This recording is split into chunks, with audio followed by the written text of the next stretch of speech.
सभी को नमस्कार।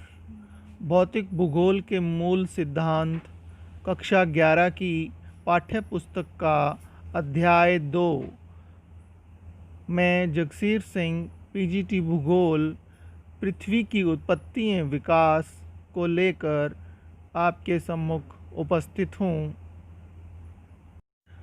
प्राचीन काल से ही अंतरिक्ष मनुष्य के लिए एक पहेली बना हुआ है। रात के दृश्य को देखने पर हमें असंख्य तारे नज़र आते हैं और कई खगोलीय पिंड भी। इस चित्र को देखकर क्या आप कुछ प्रश्नों के उत्तर दे सकते हैं? जैसे आकाश में कितने तारे हैं? ये तारे कैसे बने? क्या कोई आकाश के अंत तक जा सका है? इन सब प्रश्नों के उत्तर देने के लिए हमें पृथ्वी की उत्पत्ति के संबंध में जानना होगा। बहुत से दार्शनिकों व वैज्ञानिकों ने अपने तर्क व अनुमानों के आधार पर पृथ्वी की उत्पत्ति के संबंध में अपने विचार दिए हैं, जिनमें इमैनुअल कांट भी एक हैं।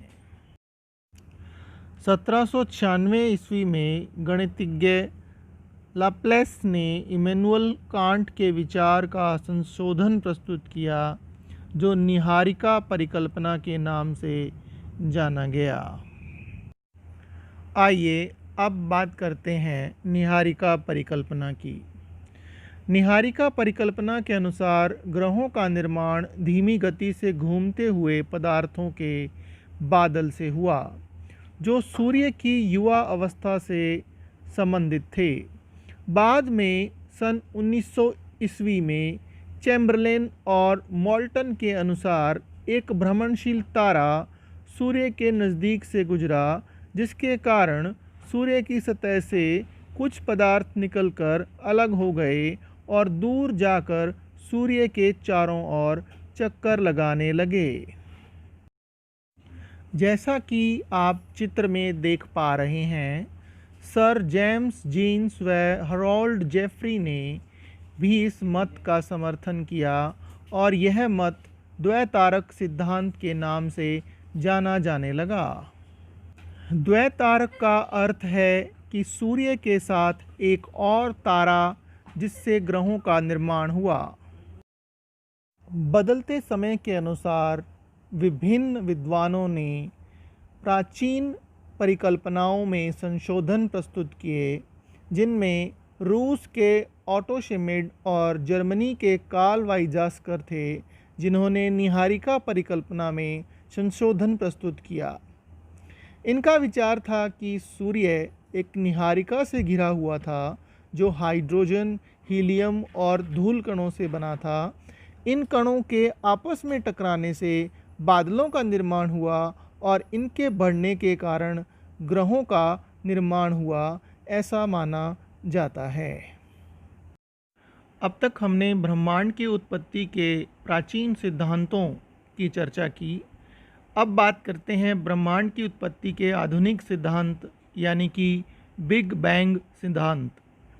बिग बैंग सिद्धांत को विस्तारित ब्रह्मांड परिकल्पना भी कहा जाता है। यह आधुनिक समय का ब्रह्मांड की उत्पत्ति के संबंध में सर्वमान्य सिद्धांत है। 1920 ईस्वी में एडविन हब्बल ने ब्रह्मांड के विस्तार के प्रमाण दिए और उन्होंने इस विस्तार को गुब्बारे की सहायता से समझाया। आप सब गुब्बारे की सहायता से भी प्रयोग कर सकते हैं। जैसा कि चित्र में दिखाया गया है, आप एक गुब्बारा लें, उस पर कुछ निशान अंकित करें और उस गुब्बारे को हवा की सहायता से फुलाएं। आप देखेंगे कि जो गुब्बारे पर निशान हैं वो एक दूसरे से दूर चले गए हैं। यही सिद्धांत ब्रह्मांड की उत्पत्ति का बिग बैंग सिद्धांत का आधार है। एडविन हब्बल के इस सिद्धांत को आंशिक रूप से ही मान्यता मिली है, क्योंकि यह सिद्धांत आकाशगंगाओं के विस्तार को सिद्ध नहीं कर सका। ऐसा माना जाता है कि बिग बैंग सिद्धांत के अनुसार ब्रह्मांड का जन्म एक एकांकी परमाणु में विस्फोट से हुआ, जिसका घनत्व और तापमान अनंत था, वह आयतन सूक्ष्म था। यह घटना 13.7 अरब वर्ष पूर्व हुई और उसका विस्तार आज भी जारी है। विस्तार के कारण कुछ ऊर्जा पदार्थ में बदल गई। विस्फोट के 1 सेकंड के अल्पांश में ही ब्रह्मांड का विस्तार हुआ। पहले 3 मिनट के अंदर परमाणु का निर्माण हुआ और 3 लाख वर्षों के दौरान तापमान 4500 डिग्री केल्विन तक गिरा, जो 4226.85 डिग्री सेल्सियस के बराबर था। इसके परिणाम स्वरूप ब्रह्मांड पारदर्शी हो गया था। ब्रह्मांड के शुरुआती निर्माण चरण में ऊर्जा और पदार्थ का वितरण असमान था, जिसके कारण गुरुत्वाकर्षण बलों में विभिन्नता मिली। इसके परिणाम स्वरूप पदार्थ यहाँ वहाँ एकत्रित हुए और यही एकत्रण आकाशगंगाओं के विकास का आधार बना। जैसा कि आप सब जानते हैं, आकाशगंगा असंख्य तारों का एक समूह है और हमारी आकाशगंगा, जिसे मिल्की वे कहते हैं, आप चित्र के माध्यम से देख सकते हैं। एक आकाशगंगा का व्यास 80,000 से 1,50,000 प्रकाश वर्ष हो सकता है। यहाँ प्रकाश वर्ष समय का नहीं बल्कि दूरी का माप है। एक प्रकाश वर्ष में 9.46 गुणा 10⁻12 किलोमीटर के बराबर दूरी होती है। आकाशगंगा के निर्माण की शुरुआत हाइड्रोजन गैस से बने विशाल बादलों के इकट्ठा होने से होती है, जिसे निहारिका कहा जाता है।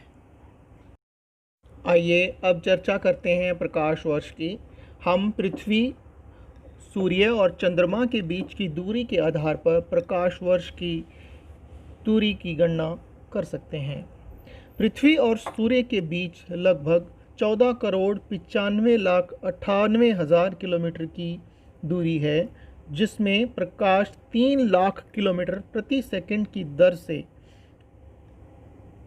चलता है और इसके अनुसार सूर्य और पृथ्वी के बीच जो दूरी है उसको अगर हम प्रकाश वर्ष में गणना करें तो वो 8.3 मिनट प्रकाश वर्ष के बराबर होगी। आइए अब चर्चा करते हैं ग्रहों के निर्माण की। वीडियो के माध्यम से आपको नज़र आ रहा होगा कि तारे निहारिका के अंदर गैस के गुंथित झुंड के रूप में हैं। इन गुंथित झुंडों में गुरुत्वाकर्षण बल से गैसीय बादल में क्रोड का निर्माण हुआ और इस गैसीय क्रोड के चारों तरफ गैस व धूलकण घूमती हुई तश्तरी के रूप में विकसित हुई।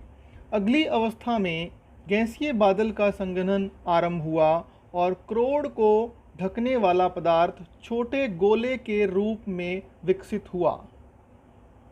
इन्हीं छोटे पिंडों के संगठन से बड़े पिंडों का निर्माण हुआ और वह पिंड बड़े होकर ग्रहों का रूप ले चुके थे। निहारिका को सौर मंडल का जनक माना जाता है। हमारे सौर मंडल में सभी ग्रहों का निर्माण 5 से 5.6 अरब वर्ष पूर्व शुरू हुआ और सभी ग्रह लगभग 4 से 4.56 अरब वर्ष पहले बन चुके थे। हमारे सौर मंडल में सूर्य, 8 ग्रह, 63 उपग्रह, लाखों छोटे पिंड, क्षुद्र ग्रह, धूमकेतु और धूलकण हैं। ग्रहों को आंतरिक और बाहरी ग्रहों में विभक्त किया गया है, जो क्षुद्र ग्रहों की एक पट्टी से अलग होते हैं। आंतरिक ग्रहों में 4 मुख्य ग्रह, जिनमें बुध, शुक्र, पृथ्वी व मंगल है, जबकि बाहरी ग्रहों में बृहस्पति, शनि, अरुण व वरुण हैं। संरचना के आधार पर आंतरिक व बाहरी ग्रहों को अलग किया गया है। आंतरिक ग्रह पार्थिव हैं, जो कि पत्थर से बने हुए हैं, जबकि बाहरी ग्रह जोवियन हैं, जो कि गैसों से बने हुए हैं। वह आकार में पार्थिव ग्रहों से बड़े हैं। क्या आप जानते हैं प्लूटो एक बोना ग्रह है और यह हमारे सौरमंडल का भाग नहीं है। अंतर्राष्ट्रीय खगोलकी संगठन ने अपनी बैठक में यह निर्णय लिया कि यह एक बौने ग्रह के बराबर है। चित्र के माध्यम से आप देख सकते हैं कि इस ग्रह का आकार काफ़ी छोटा है, जिस कारण से इसे बौने ग्रह का दर्जा प्राप्त है। वीडियो के इस भाग में इतना ही। अगले भाग में हम चंद्रमा की उत्पत्ति, पृथ्वी का निर्माण व पृथ्वी पर जलमंडल, स्थलमंडल, वायुमंडल और जीवन की उत्पत्ति के संबंध में चर्चा करेंगे। धन्यवाद।